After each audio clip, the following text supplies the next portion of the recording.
Hello guys and girls and welcome to Noob Nerd. I am Sid and this is the channel where I talk about gaming or play gaming, talk about or play TV, film, all that good jazz. And today we'll be looking at the first day or the first proper day where trailers were released and all that sort of content for San Diego Comic Con. The convention we all wait for, whether we go there or not. And of course I'm in the UK. I'm a 60-year-old boy, so it's hard for me to get there, but one day I'll be there. And it looks so good this year, and it's only the beginning, and we've still got loads of trailers such as Aquaman, Shazam. I'm talking about DC, but that's just DC. But of course, today we got Doctor Who, we got Titans, and we got Clone Wars coming back. So if you want me to just talk about just one of them, because you're only into one of them or a few of them, there's timestamps in the description below. And yeah, that should satisfy you, but I like all of these personally. And the thing is with all these shows that they're either being reboot, like Doctor Who's like new Doctor, loads of people can come in. Clone Wars is coming back, so it gives opportunity for people, especially when they buy the new Disney streaming service, to go back to season 1 and just binge through all Clone Wars. And of course Titans is a completely different show in a completely different streaming service also. So yeah, all these shows are worth checking out, I think, at least for the first episodes. So I'd rather you all watch all of it instead of me just talking about one of them and you have to go timestamp. But if you wish to just hear me talk about just one of them, the timestamps are there for you in the description below. So yeah, but first of all, we're going to talk about in the order they came out. So Titans, of course, had a bit of buzz going into it. Before we talk about the content release, we're just talk about the logos, because of course ages ago they released like all the DC Universe as the streaming service and all their shows, Titans, Doom Patrol, Swamp Thing, with all their logos. Titans had like this blue, like graffiti-like logo, almost like Nightwing, and I was into it, but it was like, it's a bit too favouring, like Dick Grayson and his character. But in the end, we see the trailer, it's basically him and Raven as the main character, so it sort of makes sense. But of course, by the end of the trailer, they changed the logo to a more like simple, blocky one, and this is reminiscent of the one in the comics with the new Titans run, which I think that got them on the map with the Lazarus, not the Lazarus contract, that's the new one, isn't it? So yeah, with the Deathstroke and all that, very good. But it's, instead of having colours like orange colour like in the comics, they have a dark colour, which of course shows the darkness of it all, and it's a mature show because it's in a streaming service. It's not like CW shows where it's like less mature, or there's like a certain restriction on network television. And yeah, it shows a dark, edgy tone going through it with all these different characters in it. Of course, I think there was a quote saying, "Oh, they still have different genres with all the characters." Starfire, what's his name? Raven, yeah, Starfire, Raven, Dick Grayson, Beast Boy, that's his name. With all different genres coming together, but it seems from this trailer that they're going for a dark undertone, and they kind of exaggerate this point with the F Batman line from Robin. It's a bit too much, you know what I mean? And with the blood in his face, okay, I get that, but it seems a bit too Jason Todd for me. Jason Todd is going to be in the show, so I'm checking that episode no matter what. Man needs to see this Red Hood, bro. So, you know what I mean? So, yeah, the costume looks great. And I don't mind how he's in, like, a police job. It's like in the comics, but not in the Titans one. It's a cool way to have Raven interact with him at first. And, yeah, I don't think is it in Bloodhaven? I don't know. Because most of it's in Gotham, I think, because those criminals were saying, "Oh, but where's Batman in it?" But, like, yeah.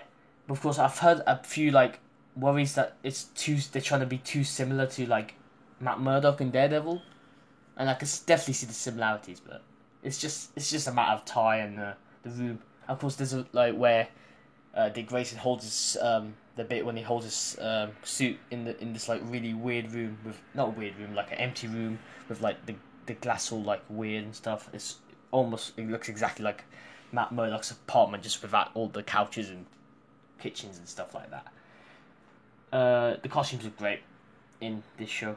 No, the Robin costume specifically. Not all the costumes are great. We'll get into that in a bit. Hawk and Dove. Never know who they are. Don't know what they are. They look great. I think they look like the best costume in the show, and I like how they contrast the colourful costumes. They contrast with the darkness around them, and I want to see more of them actually. Well, from the trailer suggests, but now we move on to the other like supporting characters. I think. Well, not supporting characters. Well, Starfire and Beast Boy who remain in the background for now. Raven as well. They actually had, of course, shown. Well, these costumes actually had been leaked as well beforehand on filming, and it was a bad impression at first. But people were saying, "Oh, it's only during production. We'll see what happens in the actual production." And it looks like they're keeping the same costumes. So yeah, that's interesting. Starfire, people saying she looks like a hooker and stuff like that, and they could somehow implement that, saying, "Oh yeah, she's an alien from the world. She has to try fit in, and she got these clothes from nowhere, and like from the ground, like almost like she was homeless at first. She had to make a living on the Earth, on the planet she doesn't know, and maybe that's how she did it. Because of course her power is to like communicate through kissing or something like that. So yeah, I don't want to see her like as a prostitute, like or like a sex worker just to make a living for that the whole show. Obviously, I think that's hopefully a character arc going from that to standing her ground as a proper superhero and also a woman in general. And of course, having that awakening with Dick Grayson, how they fall in love, and form a relationship, hopefully. But of course, I want to see the age difference of that. That could be interesting. And Anna Diop, who plays Starfire, good actor. She seems older than the rest of them, so it'll be very interesting to see how they have her in without like feeling weird. But I do like the way she uses her powers in the show. Well, in the trailer at least. Her skin and hair is becoming more orange, and making her look like the Starfire we have in the comics. And hopefully by the end of the season, her and the other characters get like the suits they need and have that massive T-shaped building. That'd be sick, or something like that. Anyway, of course the hair's a bit weird. I don't know why they did like that, and it's like it seems weird that all the characters like not all the characters, Raven, Starfire, and Beast Boy all have that coloured hair thing. They all look like they went to the same like place and just did that. It doesn't look real enough for me. Yeah, but we'll see. Yeah. So overall, I think it was a decent trailer. It got me intrigued, but not like too interested. I'll definitely be checking out the first episode, see what happens from there.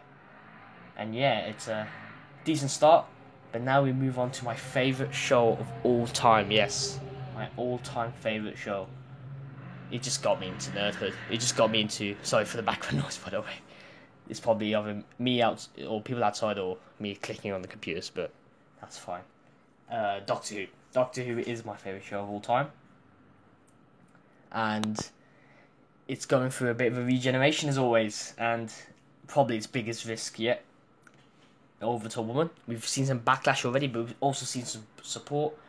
We're going to start with the posters. Oh, the posters are brilliant. Look at this. It's just the paint, all looking up, all different expressions. I like how like the companions are looking up, like in bewilderment. And then the Doctor's Jodie Whittaker's just there, like, look at me, I'm the one. She's bossy so far, like on and off the screen. Like apparently she in Comic-Con she looks great. She's acting great. She's just really lively and it's really cool. It's really refreshing to see. And Matt Smith is my favourite Doctor, and they're saying she has a kind of a vibe to that, so hopefully that'd be cool, but also have a character in itself. Yeah, that's a more of a simplistic poster to get more people in, but of course the next one's a more spacey. I saw comments saying, "Oh, Assassin 2, like Assassin's Creed, she looks almost like in the hood." Assassins. I like her new sonic screwdriver. I'm getting into it. I like how there's like a gold, also red colour as well. That's very cool. It's very different, but very similar to what we have before. The background looks very interesting. It's like we don't know what it is. It's like we're the companions. Like we don't know what it is. We haven't even scratched the surface. We have to go in there and delve into ourselves with the Doctor. And I tweeted this out, and I got loads of interactions, as they call it. I think the most I've ever got on Twitter. My Twitter is down in the description below and in the outro. Plug there. But I said in my tweet that you can see at the back the hexagonal shapes. That's a tease for the TARDIS, I think. That must be the white underbelly, if that makes sense. And we haven't really seen that in New Who. We saw like a classic, like almost like a classic hexagonal console. But we haven't actually seen those type, like the white background, the hexagonal shapes actually come back. Maybe John Hurt they did it, but it was only for like one episode. So yeah, can't wait to see the new TARDIS. They're really teasing things out. They're not doing things spoilery. They're doing almost like the opposite of what Moffat did, just spoiling everything for everything. Like John Hurt, we sort of knew about him. John Sim, don't get me started on him. Even though I was surprised when he showed up in his episode, in his first episode when he revealed himself, revealing off the mask. Even though most people figured it out, I was a bit of a stupid person. I was like, oh, who's this guy dressed as an old man? Oh, it's the Master, John Sim. That's very good, but he's very good in the episode. Enough about that. The World Cup teaser, of course, they're just teasing things out, introducing the companions, building on that, locations, cinematography, composer. Hopefully a bit more of that comes. I think Akinola, the new composer, Murray Gold's done a brilliant job, but of course it was time to move on, and hopefully we'll get more of that. I think we've got some sense of that, and hopefully we're going to obviously tease more things out. We'll hear the companions speak, and then we'll hear their interactions, and then we'll hear the stories and creatures that they're going to face. Massive car in the background. But hopefully, of course, people might be a bit disappointed that they're not showing as much as they could have. But they're building things out with the posters, with the footage. They're really. I think they know what they're really trying their hardest to like just to make it special. But also in the same way, they kind of have to tailor to new audiences. And I've seen some, of course, when you see like one comment on like Twitter or Facebook, it doesn't really give you an indication of like the whole population, how good it's doing. The show is going to be good. We'll see the ratings at the end. The ratings have fell down a bit for Doctor Who, especially since Matt Smith and Peter Capaldi came on. At the start of Matt Smith, it was very high, but it just fell off after that, especially when Peter Capaldi came on. I like Peter Capaldi myself, but of course, like I said before, Matt Smith is my favourite Doctor.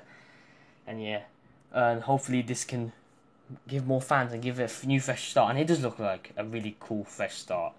And this, God, and you see all that pose with like them out in the motel. I think this is the one in America. I think maybe in South America, something around there. There's definitely going to be an episode in America.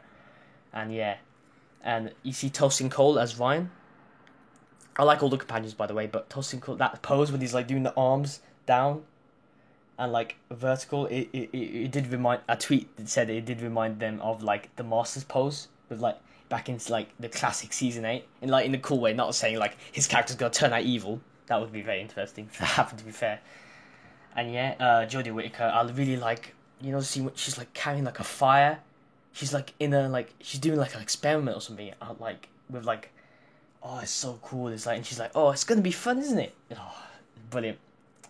I'm just making noises. It's just my excitement for this. And she looks really, she sounds cool. She's really cool. Can't wait to see the companions speak, see how they interact. We saw like other like actors like from their respective stories, but like only like one or two of them like in the background. So we'll see more of them. And of course, Alan Cumming is gonna be King James I, apparently. So. Yeah, we'll see about that. Wish we saw him a bit, but what can you do? And now we're going to be talking about like the comments Chris Chibnall made. He said that it's going to be no 2-parters, which is a bit risky. But 50-minute stories, hopefully you can flesh them out. You can do good stories in 45 minutes, so why not 50? And yeah, people will be like, oh, I don't want it to be like Series 7 again, where it's a bit disjointed. We don't know if there's a story arc yet. We don't know. They could do not. They could do what. They could do it, and it could be well on both sides or not well on both sides. So yeah. No Daleks, no Cybermen. I think no new monsters. I think that's good. I think we need a break now. We need some new monsters here. We need a series where there's completely new monsters. I think if they do like big bads like Omega well. From the classic series, if you haven't watched the classic series, if you haven't watched Omega, very good character, you should check him out.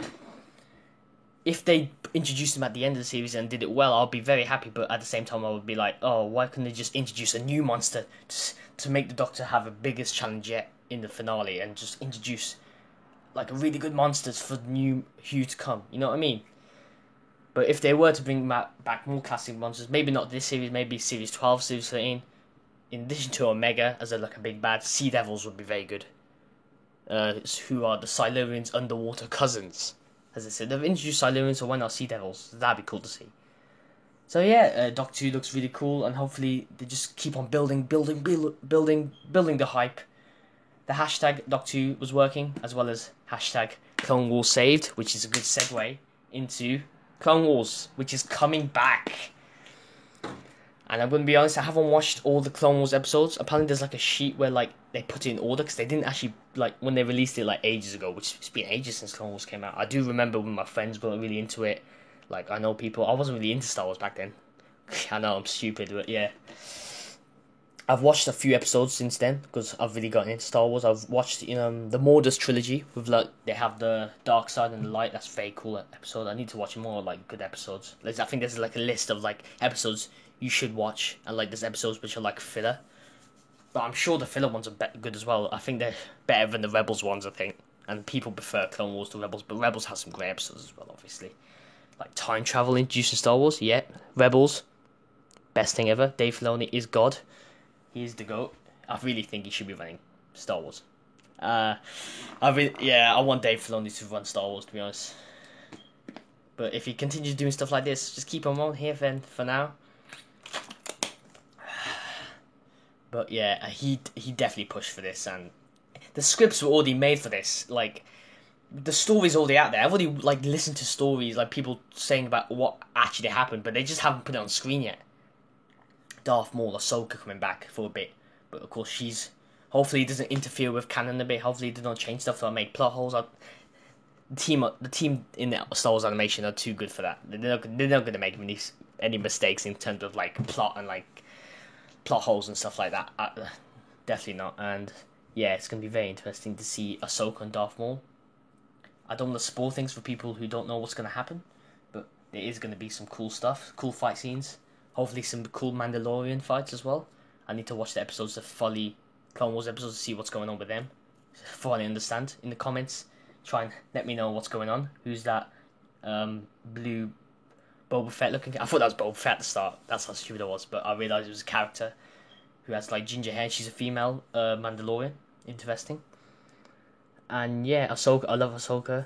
Apparently she started off annoying at the beginning, but she turned out to be a great character by the end of her tenure. But it's only just begun, really. She's going to be in the new Resistance one, I think. But of course, I think more people are looking forward to Clone Wars. I think I saw, the meme when it's like the guy turning around for like a better woman. The better woman is Clone Wars, and the woman he's holding hands with is Resistance. But hopefully, the both shows can be really good. And I've seen people talk about like one episode that like, not Ahsoka like finding out like Anakin's like evil, because like that wouldn't make any sense. That's not part of the plot. That goes against, like, that creates a plot hole. But hopefully we see like an episode where it's like, we don't see Revenge of the Sith, but we just see like from the clones' perspective, Commander Rex, and how he experiences Order 66, how we want to see him like break from his programming, as well as like a few other ones, and how we get to him in Rebels, because I've seen the whole of Rebels, so that'd be cool to see some connections there, but not forced connections, just cool little tidbits. How they got from point A to point B. How did Darth Maul get from this to that? Formerly Darth, just now Maul. And of course in Solo as well, Darth Maul's in there as well. Spoilers. I haven't actually watched Solo yet, unfortunately. I need to watch it. I just had a lot of time on my hands, really, with exams and stuff like that. But yeah, I need to watch Solo. I will watch Solo when it comes out on DVD. And yeah, Dave Filoni is just a really good guy, and he's really stepping up, really. And not just him, but like his entire team. It's going to be very cool to see, and yeah, Clone Wars has just been the embodiment of prequel love. You know what I mean? Like, Star Wars prequels can offer just as much, and offer as much fans, and offer as much like incentive to watch Star Wars as much as the original trilogy. It's just that the story might be arguably a little bit weaker, but the Clone Wars really, like, I think took it to the next level, and then this is just carrying it over. And finally, Disney are recognizing the prequels as something recognizable, something people can get something behind, especially after like Last Jedi, a little bit of backlash there.